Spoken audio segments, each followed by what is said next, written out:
Okay students, तो example number 6 में आपको finite Fourier sine and cosine transform निकालना है function F T is equal to sine alpha T का, या T belongs to 0 to pi. So हम दो केसेस बनाएंगे। अब जो अल्फ़ा की वैल्यू है वो एस के इक्वल हो सकती है, मतलब प्लस माइनस एस के इक्वल हो सकती है या नहीं हो सकती। तो पहला केस बनाएंगे when alpha is not equal to plus minus S. तो इस क्वेश्चन में आपको याद रखना पड़ेगा, आपको केसेस बनाने हैं based on the value of alpha. ठीक है, तो first case is alpha not equal to plus minus S. करना वही सिंपल सी इंटीग्रेशन ही है। इस तरह की इंटीग्रेशन आपने वैसे पहले करी हुई है, but still let me explain you the first part. Sign transform मैं करवा रही हूँ, कोसाइन ट्रांसफॉर्म आप खुद कर लेना। तो well alpha is not equal to plus minus S. सबसे पहले तो साइन फाइनाइट साइन ट्रांसफॉर्म की इंटीग्रेशन का फॉर्मूला लगा दिया। 2 से डिवाइड एंड 2 से मल्टीप्लाई कर देना, ये 1/2 आ जाएगा और साथ में आ जाएगा 2 sine alpha T sine S T D T, मतलब 2 sine A sine B. 2 sine A sine B का formula cos A minus B minus cos A plus B लगा दिया। इसकी इंटीग्रेशन कर लो, साइन आ जाएगी, इसकी भी इंटीग्रेशन साइन आ जाएगी। नीचे अल्फ़ा माइनस एस, इसके नीचे alpha plus S. Limit put कर देना 0 से पाई। पाई पुट करोगे तो ये आएगा, जब 0 पुट करोगे तो दोनों 0 बन जाएंगे। ठीक है, फिर आप एलसीएम ले लेना, ये आ जाएगा alpha plus S into this minus alpha minus S into this. ठीक है, अल्फ़ा वाले alpha into this and alpha into this, दो आएंगे ना अल्फ़ा वाले, मतलब एक ये आएगा और एक ये आएगा अल्फ़ा वाला। इसके आगे माइनस साइन लगा होगा, तो ये दोनों अल्फ़ा वाले अलग कर लिए। यहाँ पर दोनों एस वाले अलग कर लिए, S into this whole thing. यहाँ एस के आगे प्लस आएगा इंटू दिस होल थिंग। ठीक है, तो बेटा यहाँ पर प्लस आना चाहिए, ये शुड बी प्लस।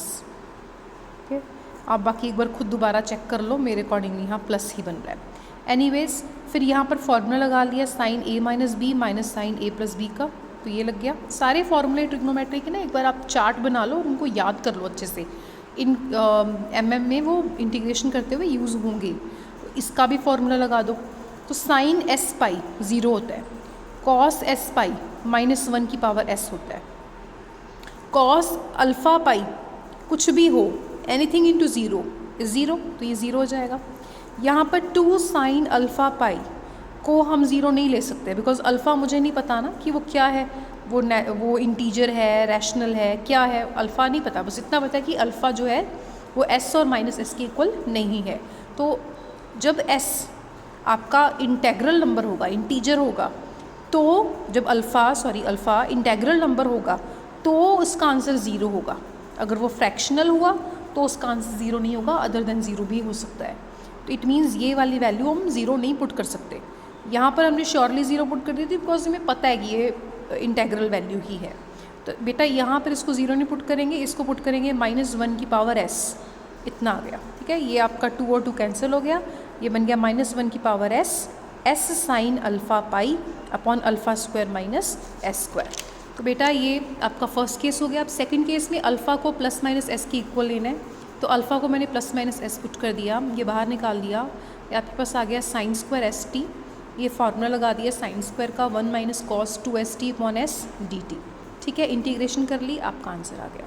ऐसे ही कोसाइन में करना है। पहला केस बनाना है alpha is not equal to plus minus S, जो कि ये रहा। देन आपने केस बनाना है alpha is equal to plus minus S, बिल्कुल सेम वे में है।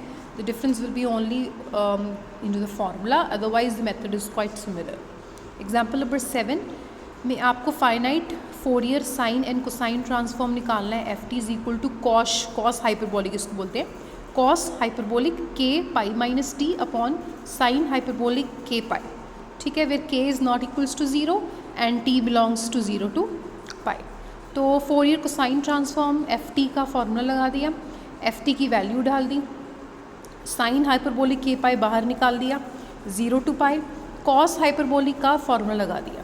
ये बाहर क्यों निकाल दिया, क्योंकि इसमें टी नहीं है ना, और इंटीग्रेशन टी के साथ हो रही है, इसलिए ये बाहर निकल गया। कॉस हाइपरबोलिक का फॉर्मूला लगा दो, एक्सपोनेंशियल पावर में ये जितना भी कॉस हाइपरबोलिक के साथ लगा हुआ है plus exponential negative of this thing. ठीक है, फिर ये अलग अलग हो जाएंगे, ये ई के पाई इंटीग्रेशन के बाहर आ जाएगा, ई माइनस के टी अंदर रहेगा कॉस के साथ। सिमिलरली यहाँ पर ई माइनस के पाई बाहर आ जाएगा और अंदर रहेगा ई माइनस माइनस प्लस ई के T cos S T D T. ठीक है बच्चे, अब आप इसको इंटीग्रेट कर देना, ये फॉर्मूले याद करवाए थे ना स्टार्टिंग में, इंटीग्रेट कर देना और इसको भी इंटीग्रेट कर देना, फॉर्मूले लगा देना और लिमिट्स लगा देना 0 to पाई। तो सीधे ही इंटीग्रेट फॉर्मूला लगाया हुआ है, इन्होंने इंटीग्रेट करके नहीं दिखाया, they have used formulas directly.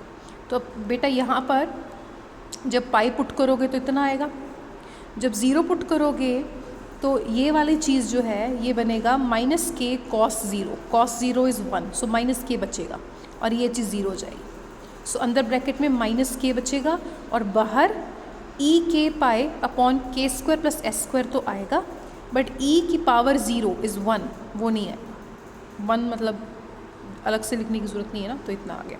Similarly इसमें भी पाई पुट करना, माइनस 0 पुट करना, तो आप इतना आ जाएगा। ठीक है, इसके बाद बच्चे नेक्स्ट इन्होंने बस अंदर वाली टर्म्स को थोड़ा सा सिंप्लीफाई कर दिया, ये और ये आपस में कैंसिल हो जाएंगे, ये दोनों बच जाएंगे, इसमें से के अपॉन के स्क्वायर प्लस एस स्क्वायर बाहर कॉमन आ जाएगा, अंदर बच जाएगा ई के पाई माइनस ई माइनस के पाई। ठीक है, ये चीज़ जो है और ये चीज़ को आप जब एक्सपोनेंशियल की फॉर्म में लिखेंगे तो ये कैंसिल हो जाएंगे और आपके पास बच जाएगा सिर्फ ये। 8th एग्जाम्पल में आपने इन्वर्स ट्रांसफॉर्म निकालना है इसका और वो इतना आना चाहिए। तो आप क्या करो, आप ये प्रूव करना चाहते हो ना, तो आप ये शो कर दो कि फोरियर ट्रांसफॉर्म ऑफ, ये फोरियर ट्रांसफॉर्म है, इसका इन्वर्स नहीं, इसका फोरियर ट्रांसफॉर्म साइन ट्रांसफॉर्म इसके इक्वल है, क्योंकि इसका इन्वर्स निकालना है, it should be equal to this, मतलब इसका फोरियर इसके इक्वल आना चाहिए।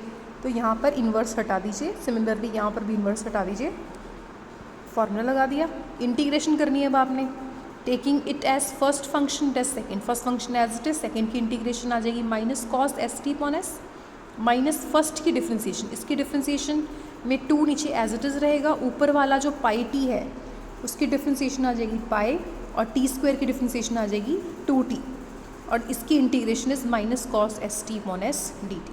फिर जब पाई पुट करना, पाई पुट करोगे तो ये pi square minus pi square बन जाएगा विच इज़ 0, तो ये चीज़ इवेंचुअली 0 बनने वाली है। 0 पुट करने पर ये भी 0 माइनस 0, मतलब ये पाई और 0 दोनों पर 0 बनने वाला है, तो आप ये 0 लिख देना, इन्होंने पूरा लिख के दिखाया, आप भी लिख के दिखा देना।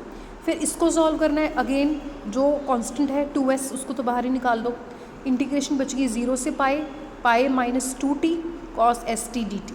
ठीक है, इतना बच गया। अगेन इसको फर्स्ट फंक्शन लो, इसको सेकंड फंक्शन लो, first function as it is, second function की इंटीग्रेशन माइनस इसकी डिफ्रेंसिएशन, फिर इसकी इंटीग्रेशन।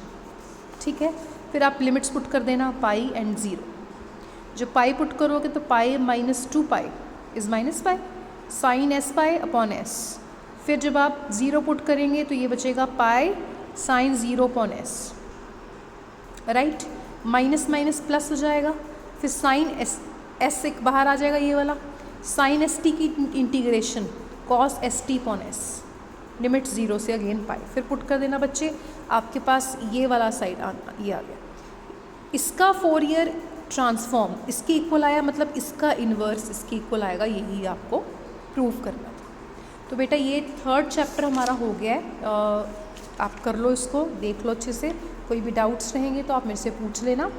MM कंप्लीट हो गई है, now I will be starting with algebra. 4th chapter हमने अलजेब्रा का ऑलरेडी शुरू किया हुआ है, लीनियर ट्रांसफॉर्मेशंस, उसकी फर्स्ट एक्सरसाइज हो गई थी, सेकंड एक्सरसाइज हमने बीच में शुरू करी हुई है, तो मैं वहीं से कंटिन्यू करवाऊंगी जहाँ से हमने शुरू करना था आगे। तो आप अगर आपने नहीं अभी तक लीनियर ट्रांसफॉर्मेशंस कराया तो आप आज पढ़ लो, कल से हम लीनियर ट्रांसफॉर्मेशंस ही करेंगे। That's it.